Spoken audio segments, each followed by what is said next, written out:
जीवन भर शरीर बेच करके ढेर सारा वैभव एकत्रित किया था। यौवन अवस्था की उतार अवस्था थी वैश्या की। गांव के बाहर महल था, बहुत सुंदर वाटिका पुष्पों की थी। तो एक संत मंडली जिनके साथ आचार्य चरण भी थे, वहां से निकली तो बोले आज रात्रि कोई पवित्र स्थान हो तो हमें बताओ जहां अपने ठाकुर विराजमान करें और वहां आरती पूजा करके भोग लगाएं, ठाकुर जी को विश्राम करें। तो कुछ उद्दंड लोग थे, उन्होंने कहा हाँ बहुत पवित्र स्थान है, वो जो बगीचा देख रहे हो ना वो परम पवित्र ही है, क्योंकि वहां वैश्या अपने मित्रों के साथ हास्य विलास ऐसे करती रहती थी। संत सरल चित्त, कहीं कोई संशय नहीं, विश्वास, गए वहां, जल छिड़का, सोहनी लगी, ठाकुर जी विराजमान हुए। बस थोड़ी ही देर में भोग लगने के बाद जब आरती हुई, संध्या आरती, तो शंख घंटा नाद, वैश्या ने सुना कि मेरे बगीचे में शंख घंटा नाद कहां से, मैं तो नीच आचरण कर दृष्टि डाली तो एक से एक परमहंस महात्मा।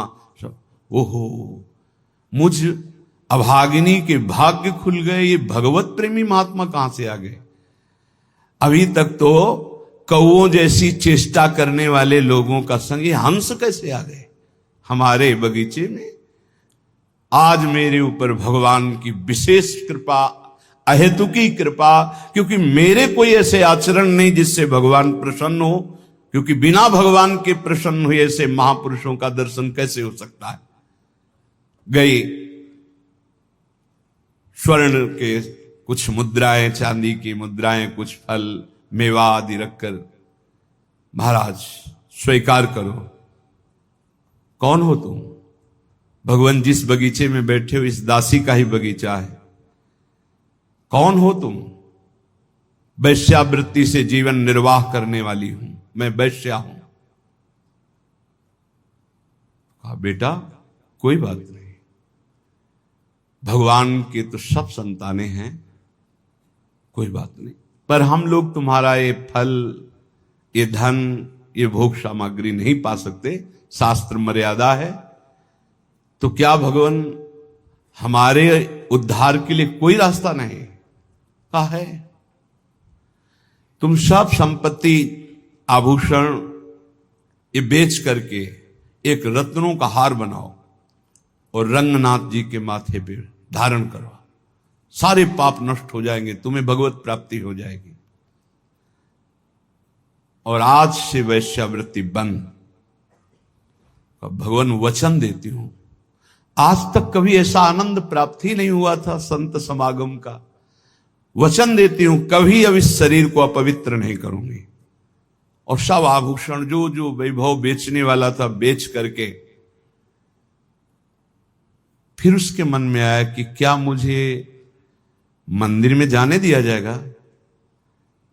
आचार्य चरण से प्रार्थना की, प्रभु मैं वैश्या हूं और प्रसिद्ध हूं, क्या मुझे मंदिर में जाने दिया जाएगा? तो उन्होंने कहा जब हम आदेश करेंगे तो मंदिर में जाने दिया जाए, तुम अपने हाथ से समर्पित करना, प्रभु स्वयं स्वीकार करेंगे।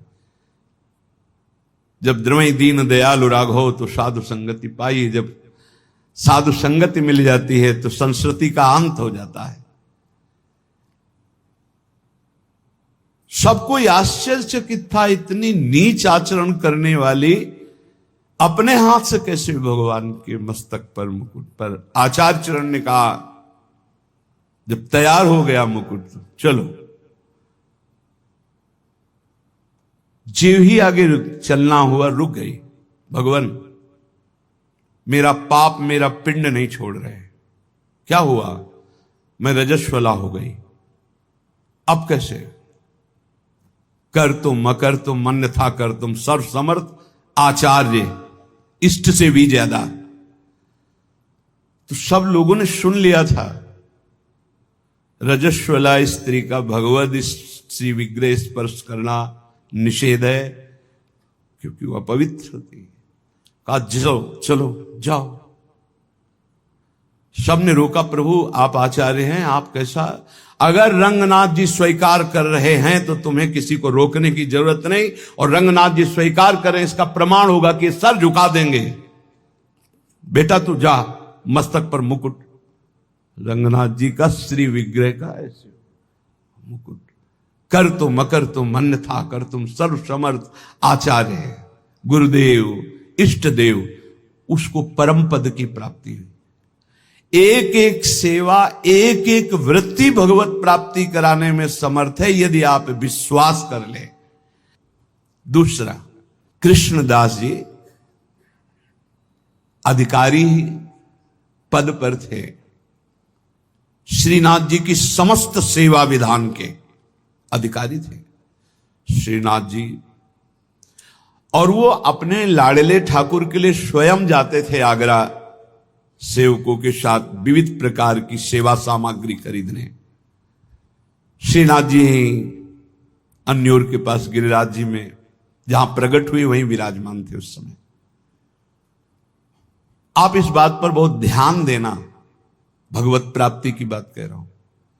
वहां गए तो सैकड़ों लोग घेरे हुए थे, तो सोचा क्या हो रहा है देखें, तो एक वैश्यावृत्ति से अपना जीवन निर्वाह करने वाली नवीन वैश्या नृत्य करके लोगों से अर्थ ले रही थी। नाचना गाना रिझाना, कोई 10 कोई 5 कोई 1 ऐसे। कृष्णदास जी वयोवृद्ध थे, महापुरुष, भगवत सखा है, नित्य सखा है, बहुत उच्च कोटि के महापुरुष, कोई साधारण नहीं। वैश्या को देखा, उसकी हाव भाव चातुरी, उसका बोलना, उसका चितवन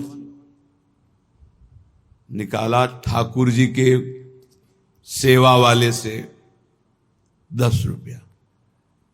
वैश्या ने देखा कि संत हैं पर बड़े रिझवार संत हैं, 10 रुपया फिर निकाला। अब वैश्या की तो दृष्टि उन्हीं पे जम गई। 2-3 बार नजदीक आए, उनका 1000 मुद्राएं देंगे। अरे उनका मालिक आदेश करो, कहां है? बोले पूरे परिकर सहित जहां हमारा विश्राम स्थल वहां, अब तुम केवल हमें दिखाओ। 1000 मुद्रा में तो पूरे परिकर सहित गान बजा नृत्य देखा। ठीक है, उनके परिकर से कहा कि 1000 मुद्राएं सब आपस में बांट लो, और वैश्या से कहा मेरे बादशाह के सामने तुम्हें नाचना है, तुम जितनी संपत्ति कहोगे उतनी दें, केवल नाचना है। उनका हमारा तो जीवन कृतार्थ हो गया। आप कौन हो? काम बोले कुछ परिचय नहीं, बस मेरे साथ चलना है, और ये तुम्हारे परिकर का कोई नहीं चलेगा। इनको जितना कहो हम अर्थ दे दें, जिनसे इनका जीवन निर्वाह होगा, और तुम हमारे साथ चलो। ऐसा ही अधिकारी थे, खूब वैभव था। अब तो पूरे गिरिराज में ब्रज में फैल गया कि बुढ़ापा बुद्धि बदल रही है। भाई देखो माया का प्रताप। कृष्णदास जी अधिकारी एक नवीन अवस्था की वैश्या आगरा से लाए हैं भाई, लेकिन संतों का उद्देश्य जो होता है वो कोई बिरला ही जान पाता है। अपनी कुटिया के बगल में एक झोपड़ी बनवाई, विराज है, और ब्रज के समस्त महान कुंडों का स्नान करवाया। फिर सुंदर पद पूर्ण रूप से अपनी रस रीति से गाना सिखाया, उसे ऐसे गायन किया है, और अपनी रस रीति के वाद्य। एक दिन कहा चलो आज अपने बादशाह के सामने हम पेश करते हैं। तुमको वैसे ही पेश होना है जैसे बादशाह के सामने पेश हुआ जाता है। अगर मेरे साहब रीझ गए तो जन्म जन्म की बिगड़ी तेरी बन जाएगी। अभी तक नहीं बताया था किसके पास ले जा रहे। बोले चल और देख, ये मत समझना कि मेरे बादशाह मूर्ति है, साक्षात विराजमान है। उसने कहा मुझे तो पैसे से मतलब है, मनमानी पैसा देंगे, बस तू रिझा दे।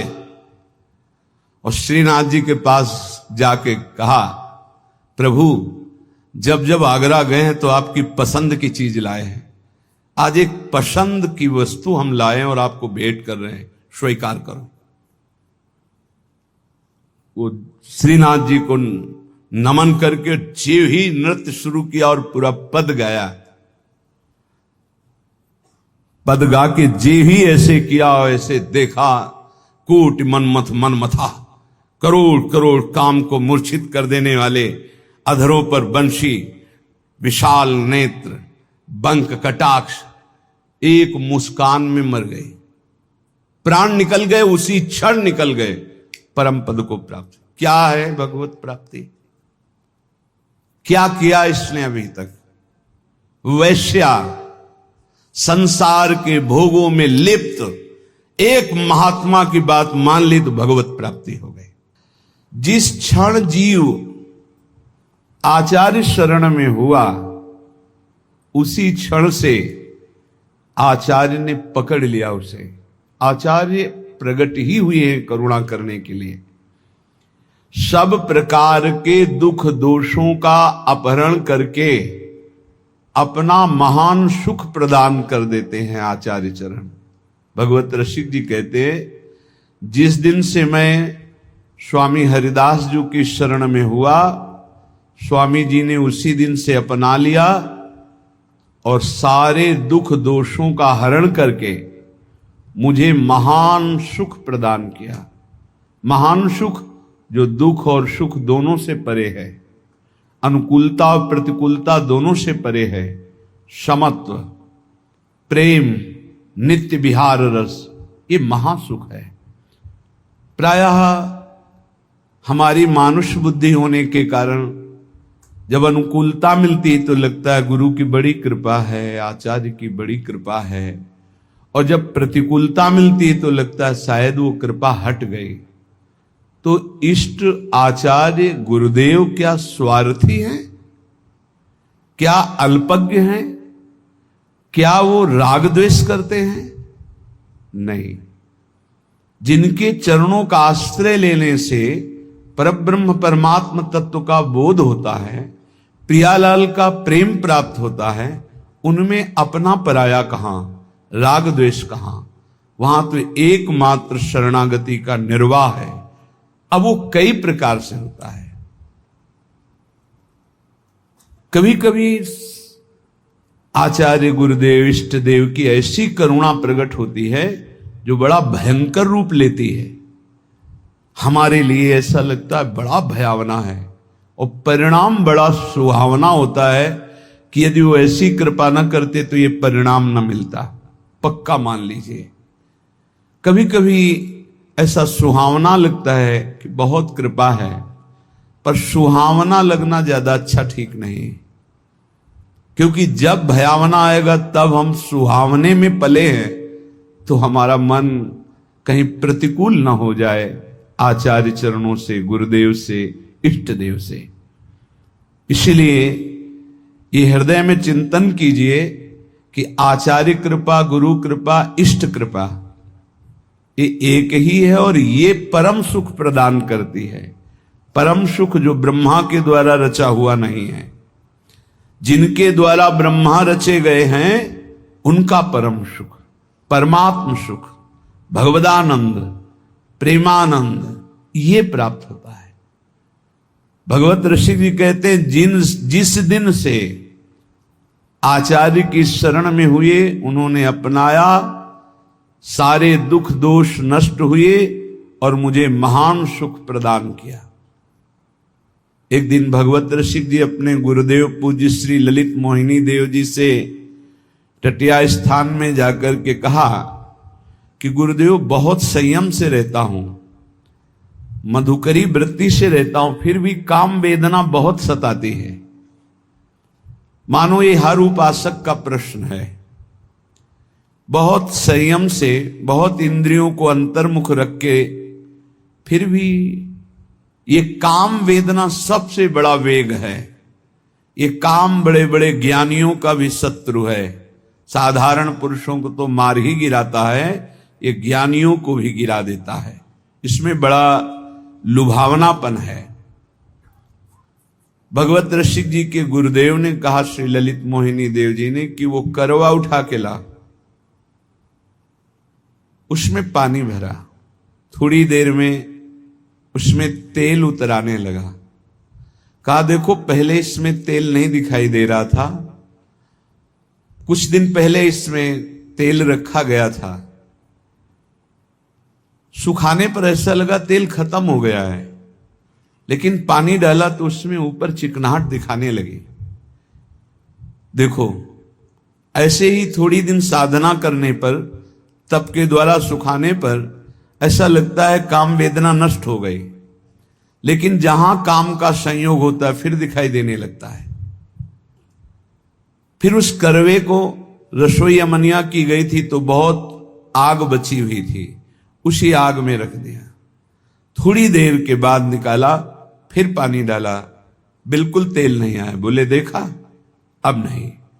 जब प्रभु के मिलन की आग में हृदय जलने लगता है, तड़पने लगता है, रोना सिसकना तड़पना आहों की जागीर, आहा आज की रात गई आप नहीं आए, हाय आज का दिन भी गया आप नहीं आए। तड़प तड़प करके वो एक एक मिनट व्यतीत कर रहा है। उस तड़पन की अग्नि में, विराग्नि में फिर ये काम क्रोध लोभ मोह मद मत्सर सब भस्म हो जाते हैं। आचार्य कृपा, गुरु कृपा भगवत मिलन की चाह प्रकट करती है।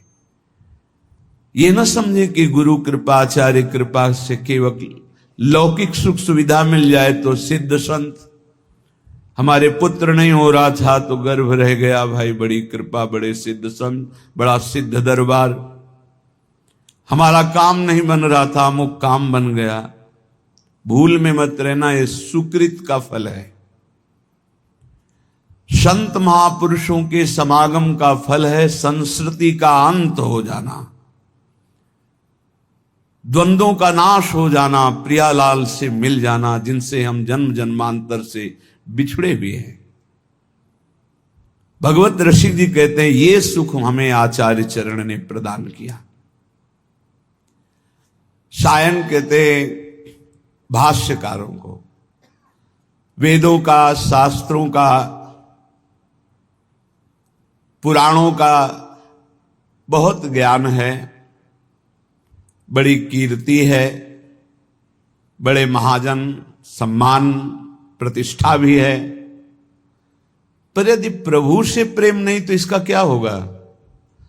शास्त्रों का व्याख्यान कर लेना, पुराणों का व्याख्यान कर लेना, समाज में कीर्ति प्रतिष्ठा धन वैभव महिमा प्राप्त हो जाना, क्या है इससे? अगर प्रभु के नाम में प्रीति नहीं, धाम में प्रीति नहीं, लीला में प्रीति नहीं, प्रभु के लिए रोना नहीं आया तो मिला क्या? शरीर छूटने के बाद न तुम्हारी कीर्ति जाएगी, न पैसा जाएगा, न ज्ञान जाएगा। ज्ञान वही जागृत होता है जो भगवत अनुराग में या आत्म प्रीति में, और ये सब भूल जाता है, पढ़ा लिखा ज्ञान भूल जाता है। जैसे गर्भ में भी तो ज्ञान हुआ था, भगवान ने हमें ज्ञान दिया था, हे नाथ अब की बार मां के गर्भ से बाहर करो, बाहर निकलकर इतना तप पूर्वक भजन करूंगा कि दोबारा किसी मां के गर्भ में ना आऊं। लेकिन जब बाहर आए कहां कहां कहां भूल गया वो ज्ञान, फिर लग गए मैं और मोर तोर तय माया, जेहि बस कीन्हे जीव निकाया, भूमि परत भा ढावर पानी, तिम जी वही माया लपटा। फिर भूल गए। ज्ञान किस काम का? जो विस्मरण करा दे। शुद्ध ज्ञान बोध है, शुद्ध ज्ञान भगवत प्रेम है। जोग कुजोग ज्ञान अज्ञानु, जहां नहीं राम प्रेम परधानु। भगवत रसिक जी कह रहे हैं बड़े बड़े शास्त्रों का ज्ञान होना, पुराणों का ज्ञान होना, मान प्रतिष्ठा मिलना, वैभव होना, ये सब है, भगवत प्रीति नहीं है, भगवान के लिए रोना नहीं आया, निरंतर स्मृति नहीं है, तो जीवन का कोई विशेष लाभ नहीं। प्रिया प्रीतम के अनन्य भाव में जो डूबे हुए रसिकाचार्य महाजन हैं, इनकी शरणागति मात्र किशोरी जी के चरणों में प्रेम प्रदान करती है। पर शरणागति होती मन से, वचन से, कर्म से, स्वयं से। हमारे कर्म प्रिया प्रीतम के लिए हो, हमारा मन प्रिया प्रीतम में लगे, हमारी वाणी प्रिया प्रीतम का नाम जप करे, गुण कीर्तन पद कीर्तन करे, तो स्वयं में अनुभूति होने लगेगी कि मैं श्यामाजू का हूं, मैं प्रिया प्रीतम का हूं। बोले बड़े बड़े योगियों का पवित्र किया हुआ सूक्ष्म मन भी जिस नित्य विहार रस में अर्थात श्यामा श्याम की प्रेम केली में प्रवेश नहीं कर पाता, वहां स्वामी जी महाराज की कृपा से हमारा प्रवेश हो गया, भगवत ऋषि की कहते हैं। इसलिए हम रसिक चक्र चूड़ामणि श्री स्वामी श्री हरदास जी के चरणों की शरण में हूं, क्योंकि इनकी शरण में आने में वो सुख मिला जो कहीं किसी साधन में नहीं है। उपासक यदि आचार्य शरणागत हो गया है तो फिर अन्य किसी उपासना या किसी अन्य देवी देवता का आश्रय किसी भी प्रलोभन से न ले, तो सर्वस्व की प्राप्ति आचार्य कृपा से ही हो जाती है। आचार्य प्रकट होते ही हैं रस देने के लिए, पर हमारे हृदय में इसलिए वो रस नहीं आ पा रहा कि हमारा मन कहीं और है, वचन कुछ और निकल रहे हैं, क्रियाएं कुछ और हो रही हैं, अभी शरणागति परिपक्व नहीं हुई।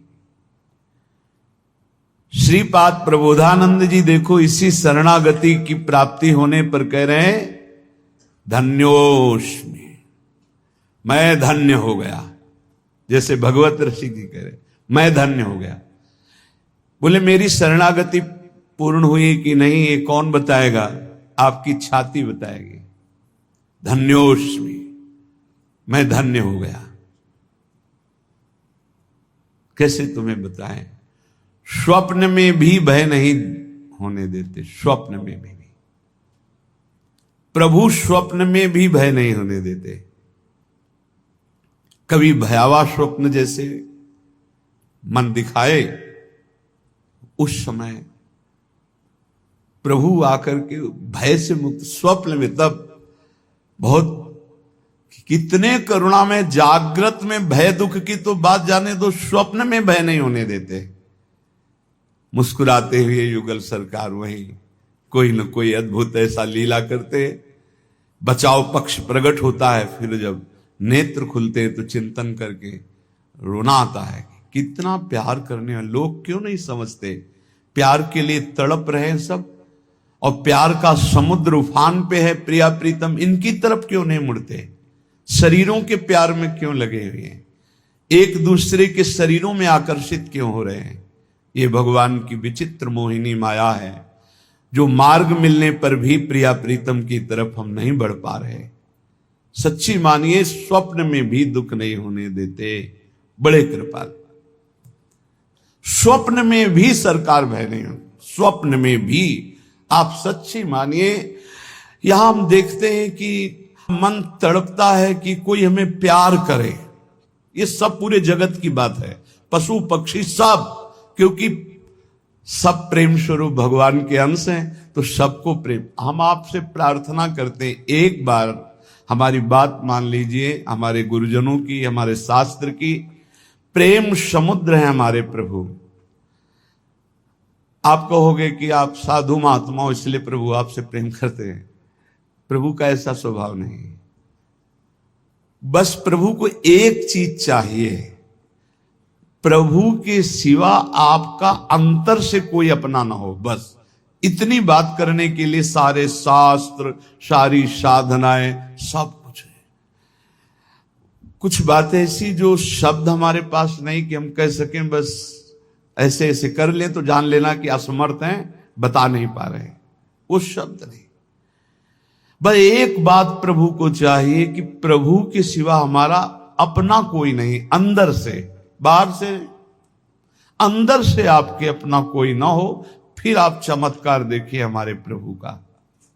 चमत्कार का मतलब ये नहीं कि आप चल नहीं पाते तो चल लेंगे, आपको दिखाई नहीं देता तो ये नहीं, ये सब लौकिक बातें हैं। हर क्षण प्रिया प्रीतम आपको अपने समीप दिखाई देंगे। इतना सुंदर रूप लाडली जू का है कि बस रोते ही रहो। इतना मतलब प्रेम की मूर्ति हमारी प्रिया जो, बात बन गई। एक बार इष्ट जिसे स्वीकार कर लेता है, दोबारा कभी किसी भारी से भारी अपराध होने पर भी छोड़ता नहीं। बस ये स्वभाव हमारे इष्ट का, इसलिए हम जीत गए, इसलिए हम जीत गए।